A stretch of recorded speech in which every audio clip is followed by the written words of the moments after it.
من يهده الله فلا مضل له ومن يضلله فلا هادي له ونشهد أن لا إله إلا الله وحده لا شريك له ونشهد أن سيدنا ونبينا ومولانا محمدا عبده ورسوله أرسله بالحق بشيرا ونذيرا. أما بعد، فأعوذ بالله من الشيطان الرجيم. بسم الله الرحمن الرحيم. إن الله لا يغير ما بقوم حتى يغيروا ما بأنفسهم، وإذا أراد الله بقوم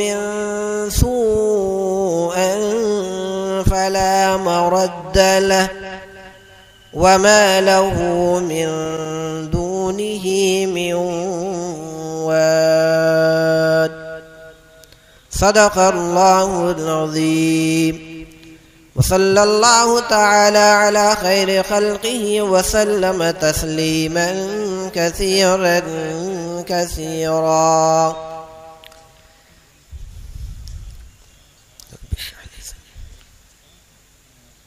صدر ذی وقار، محترم علماء کرام، معزز حاضرین اجلاس اور پردہ نشین ماؤں اور بہنوں،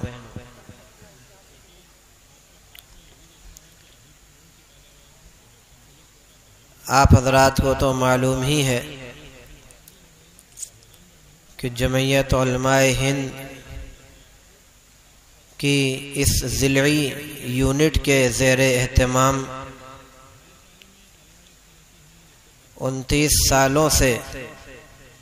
سیرت کانفرنس کے عنوان سے یہ پروگرام ہوتا چلا آ رہا ہے، اور کن مجبوریوں کی بنا پر یہ پروگرام آج اس بڑی عیدگاہ کے اندر منعقد ہوا، اس کی تفصیلات بھی آپ کے سامنے آ چکی ہیں۔ یہ جلسہ ایسا تاریخی جلسہ ہے کہ ملک کی عظیم ترین اور نامور شخصیات کا ورود مسعود اس جلسے میں ہوتا رہا ہے، اور ماشاءاللہ امسال بھی ملک کی موقر اور مشہور شخصیات اور معزز علماء کرام انشاءاللہ اس جلسے سے خطاب فرمائیں گے۔ یہ جلسہ سیرت کے عنوان سے منعقد ہوتا ہے، اور نبی پاک صلی اللہ تعالی علیہ وسلم کی حیات طیبہ اور آپ کی سیرت تمام برادران اسلام کے لیے اسوہ اور نمونہ ہے، اور آپ کی حیات طیبہ اور سیرت مبارکہ کا اسوہ اور نمونہ ہونا کسی زمانے کے ساتھ خاص نہیں ہے، بلکہ قیامت تک کے آنے والے تمام لوگوں کے لیے آپ کی زندگی، آپ کی سیرت، آپ کے اخلاق و تعلیمات ہر ایک اسوہ اور نمونہ ہے۔ اور ہماری زندگی کے جتنے بھی شعبے ہیں، چاہے وہ عبادات کا معاملہ ہو یا معاملات کی چیز ہو یا اخلاقیات، معاشرت، سیاست، غرض ہماری زندگی کے جتنے بھی شعبے ہیں ان تمام شعبوں کے لیے آپ صلی اللہ علیہ وسلم کی حیات طیبہ ہم تمام لوگوں کے لیے اسوہ اور نمونہ ہے۔ حالات اس دنیا کے اندر مختلف قسم کے آئے اور آتے رہیں گے۔ سخت سے سخت حالات ماضی میں بھی آ چکے ہیں، اس وقت بھی چل رہے ہیں، اور آئندہ بھی ان سخت حالات کا سامنا اور مقابلہ سب لوگوں کو کرنا ہے۔ ان حالات کے اندر ہمارے لیے کون سی ایسی چیز ہے جنہیں ہم اختیار کریں تو ہمارے لیے عافیت ہے، اللہ رب العالمین کے ہاں ہم ترقی درجات اور اجر و ثواب کے مستحق ہوں گے، دنیا اور آخرت ہر جگہ ہماری سرخروئی ہوگی۔ وہ کون سی چیز ہے؟ جب ہم تلاش کرتے ہیں اور غور و فکر کرتے ہیں تو یہی بات سمجھ میں آتی ہے، اور حقیقت بھی یہی ہے کہ تمام مسائل کا حل ہمارے نبی صلی اللہ علیہ وسلم کی سیرت مبارکہ کے اندر موجود ہے، ہمیں کہیں اور بھٹکنے کی ضرورت نہیں ہے۔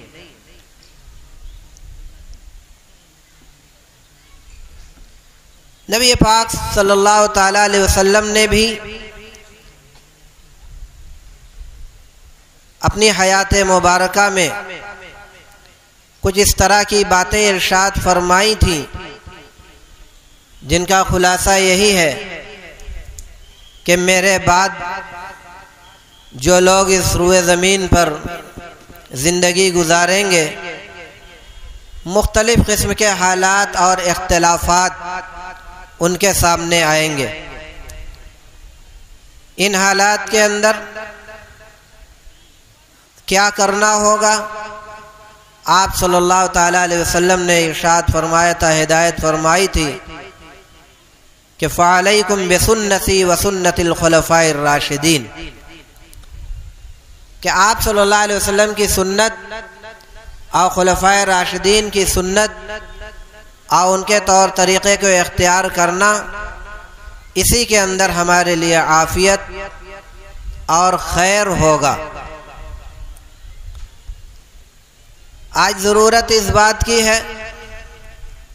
کہ سیرت کے جلسوں کے ذریعے سے جو بھی پیغامات امت کے سامنے علماء کرام کے زبانی آتے ہیں انہیں غور سے سنا جائے اور عمل کرنے کے جذبے سے سنا جائے اور پھر اس پر عمل بھی کیا جائے، کیونکہ جب ہم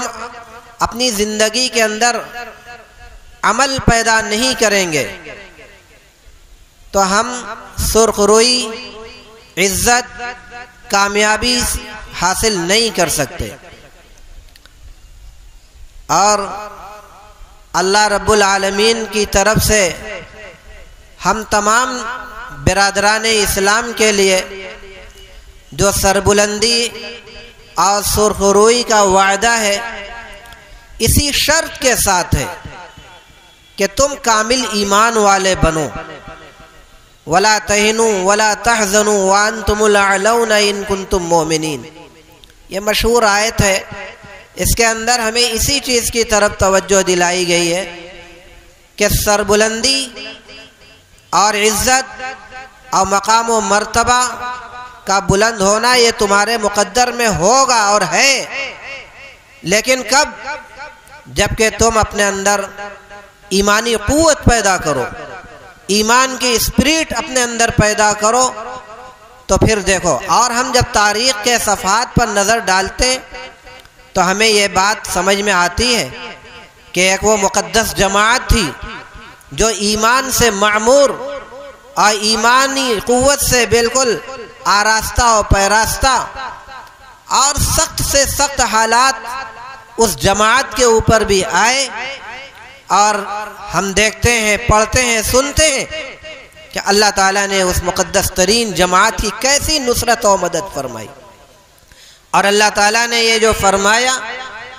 کہ وَأَنْتُمُ الْأَعْلَوْنَ إِن كُنتُم مُؤْمِنِينَ،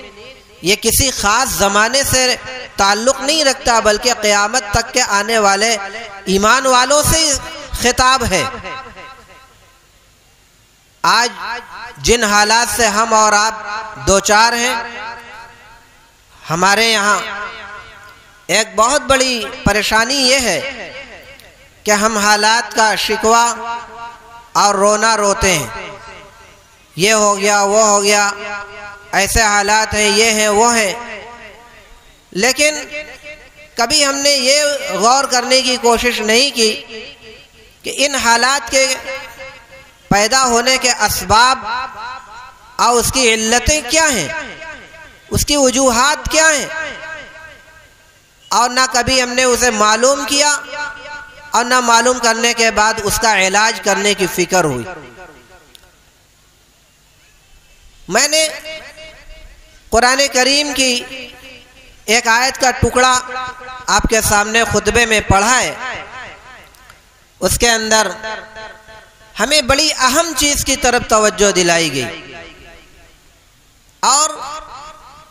جو حالات اس وقت موجود ہیں ہمارے، جن کا ہم راتوں دن رونا روتے رہتے ہیں کہ یہ ہوا، وہ ہوا، ایسے حالات ہو گئے، اور فلاں فلاں جو حالات ہیں اور جو شکایات ہیں ہماری، وہ کسی سے پوشیدہ نہیں ہے، سب کی زبان پہ۔ کیسے آئے؟ یوں ہی آ گئے؟ بلا وجہ ایسے ہی پیدا ہو گئے؟ نہیں، اس کا جواب، اس کی وجہ خود حق تعالی جل شانہ نے قرآن کریم کے اندر بیان فرمائی کہ ان اللہ لا یغیر ما بقوم حتی یغیروا ما بانفسہم، کہ کسی قوم کے اندر جب بدامنی اور برائی، تکلیف، مصیبتیں، پریشانیاں اور طرح طرح کے برے حالات جو آتے ہیں تو وہ یوں ہی نہیں آتے، بلکہ وہ قوم خود ان حالات کے پیدا ہونے کی ذمہ دار ہوا کرتی، اور جب وہ قوم اپنے حالات کو خود جب تک نہیں بدلتی تب تک اللہ رب العالمین کی طرف سے ایسے حالات نہیں پیدا ہوتے۔ قوم اگر اپنے حالات کو درست رکھے تو اللہ کی طرف سے پھر نصرت اور مدد نازل ہو سکتی ہے، جیسا کہ اللہ کا وعدہ ہے۔ اور اگر قوم نے اللہ کو بھلا دیا، لاپرواہی اور غفلت کی زندگی گزارنی شروع کی، تو یہ سمجھ لو کہ اللہ تو بے نیاز ہے، اللہ کو ہماری ضرورت نہیں۔ اور ان حالات کے پیدا ہونے کے اسباب اور ان کی علتوں کو جب جاننے کی کوشش کی جائے تو یہی نتیجہ سامنے آئے گا کہ واقعتاً ہم نے اللہ رب العالمین سے دوری اختیار کی، جس کے نتیجے میں ان طریقے کے حالات ہمارے سامنے آئے۔ اور ایسا نہیں کہ بس یوں ہی بات کہی جا رہی۔ اس آیت کا دو مفہوم مفسرین نے بیان کیا ہے۔ ایک مفہوم تو وہی جو میں نے ابھی آپ کے سامنے بیان کیا کہ قوم کے اندر خرابی پیدا ہوتی ہے تو اللہ کی طرف سے بھی ویسے ہی حالات پیدا کر دیے جاتے ہیں۔ اور دوسرا مفہوم یہ بھی بیان کیا گیا ہے کہ اگر تم اپنے ان برے حالات سے نجات حاصل کرنا چاہتے ہو تو خود تمہیں اپنے آپ کو بدلنا پڑے گا، اپنے آپ کے اندر تبدیلی لانی پڑے گی، اپنے اخلاق، اپنے کردار، اپنی عبادتوں اور ایمان کے تقاضوں کو پورا کرنا ہوگا، اور ان تقاضوں کو جب پورا کرنے والے بنو گے تو یقیناً اللہ کی طرف سے بھی حالات بدلے جائیں گے۔ اور اسی مفہوم کو ایک شعر کے ذریعے سے شاعر نے بیان کیا ہے کہ خدا نے آج تک اس قوم کی حالت نہیں بدلی، خدا نے آج تک اس قوم کی حالت نہیں بدلی، نہ ہو جس کو خود خیال اپنی حالت کے بدلنے کا۔ تو جب ہم خود اپنے حالات کو بدلنے کی کوشش نہیں کریں گے تو سمجھ لو کہ اللہ ہم بے نیاز ہے، ہم اللہ کے محتاج ہیں۔ اگر حالات کے اندر تبدیلی چاہتے ہیں تو اللہ کے مطالبے کو، ایمان کے تقاضوں کو پورا کرنا ہوگا، اور یہی چیز ہمارے اندر نہیں ہے۔ اور جس دن بھی یہ جذبہ اور داعیہ ہمارے اندر پیدا ہوگا یقیناً اللہ کی مدد آئے گی۔ اس مفہوم کے تعلق سے دیکھا جائے تو یہ اللہ رب العالمین کا ایک وعدہ اور ہے۔ کیا ہے؟ اللہ نے ارشاد فرمایا والذین جاہدوا فینا لنہدینہم سبلنا وان اللہ لمع المحسنین، کہ جو لوگ ہمارے راستے میں جد و جہد کریں گے، کوشش کریں گے، ہماری طرف بڑھنے کے لیے اقدام کریں گے اور محنتیں کریں گے تو یقیناً ہم اپنے راستے کی انہیں ہدایت کریں گے، ہم اور اپنے راستے کو ہم کھول دیں گے۔ ہم ایک طرف اللہ کے راستے کی طرف بڑھ کر تو دیکھیں اور اللہ سے لو تو لگائیں، اللہ والے تو بنیں۔ کہا گیا من کانا للہ کانا اللہ لہو، جو اللہ والا ہو جاتا ہے اللہ بھی اس کا ہو جاتا ہے۔ پچھلے زمانوں کے جو اولیاء کرام، مشائخ اعظام کے بڑے بڑے واقعات، ہم کرامت، ان کی کرامتوں کو بیان کرتے ہیں اور سمجھتے ہیں کہ یہ ساری چیزیں انہی لوگوں کے ساتھ خاص ہیں۔ نہیں، آج بھی اس طریقے کی کرامتیں آپ سے بھی ظاہر ہو سکتی ہیں، آپ سے بھی اس طریقے کے واقعات صدور ہو سکتے ہیں، کیونکہ نبوت کا سلسلہ بند ہوا ہے، رسالت و نبوت کا سلسلہ، ولایت کا سلسلہ بند نہیں ہوا ہے، وہ قیامت تک رہے گا۔ آپ ویسے ہی اللہ کے دوست بننے کی کوشش تو کریں، ہم لوگ اللہ کے دوست تو بنے، اللہ والے تو بنے، اور پھر دیکھیں کہ اللہ کی مدد آتی ہی نہیں۔ تو ہم رونا تو بہت روتے، یہ ہوا وہ ہوا، ایسا ہے ویسا ہے، لیکن کبھی ہم نے اس پہلو سے غور کیا؟ اور خاص طور سے ادھر 2-3 سال کے اندر جو بدترین صورتحال سے ہم اور آپ گزر رہے ہیں، بڑے بڑے تبصرے ہوٹلوں میں بیٹھ کر، چائے کے اور پان کی دکانوں پہ بیٹھ کر، سڑک کے کناروں پہ بیٹھ کر، یہاں وہاں بڑے بڑے تبصرے ہوا کرتے، ایسا ہے ویسا ہے۔ کبھی ہم نے مسجد کو آباد کرنے کی فکر اور کوشش کیا؟ کبھی یہ آپ ایمانداری سے دل پر ہاتھ رکھ کر، آپ ہی یہی نہیں، ایسا نہیں ہے، ہر جگہ کے یہی حالات ہیں کہ مسجدوں کی جتنی تعداد آج پہ 2-3 سال پہلے تھی آج بھی اتنا ہی ہے۔ تعداد میں اضافہ ہوگا نہیں، نماز ہم پڑھیں گے نہیں، اللہ سے لو لگائیں گے نہیں، عبادت کریں گے نہیں، تلاوت کریں گے نہیں، اللہ سے مانگنے کا معمول بنائیں گے نہیں، تو پھر بتائیے کہ کیا اللہ کو ہماری ضرورت ہے؟ اللہ کو ہماری حاجت ہے؟ اللہ تو بے نیاز ہے، غنی ہے، ہم اللہ کے حاجت مند ہیں۔ ہمیں اللہ کی مدد کی ضرورت ہے، اور وہ کیسے آوے؟ ہم اللہ والے بنے تو اللہ کی مدد آوے۔ اس لیے یہ عظیم الشان جو اجلاس منعقد کیا گیا ہے، بڑی قیمتی باتیں حالات کے بھی تناظر میں آئیں گی، سیرت مقدسہ کے حوالے سے، اور بہت بھی بات اہم ترین باتیں علماء کرام کی زبانی۔ تو ان باتوں پر آپ غور کیجئے، اپنے ہم سبھی لوگ سنجیدگی سے یہاں سے یہ پیغام لے کر جائیں کہ ہمارے اکابر، ہمارے علماء اور ہمارے بزرگان دین جو میسج یہاں سے دیں اور جو پیغام یہاں سے دیں ہم اس کو تہہ دل سے اس کو دل کے اندر اتار کر ہم پابندی سے ان ہدایات پر عمل کرنے کی کوشش کریں گے، مسجدوں کو آباد کرنے والے بنیں گے، اللہ سے لو لگانے والے، رونے والے بنیں گے، تہجد میں اہتمام کر کے دعاؤں کا اہتمام کر کے اللہ سے مانگے۔ اور پھر دیکھیے کہ اللہ کی مدد آتی ہی نہیں آتی، لیکن ہمارے اندر جب تبدیلی نہیں آئے گی اور ہم جب اپنی اصلاح نہیں کریں گے تو سمجھ لیجئے کہ کچھ ہونے والا نہیں ہے۔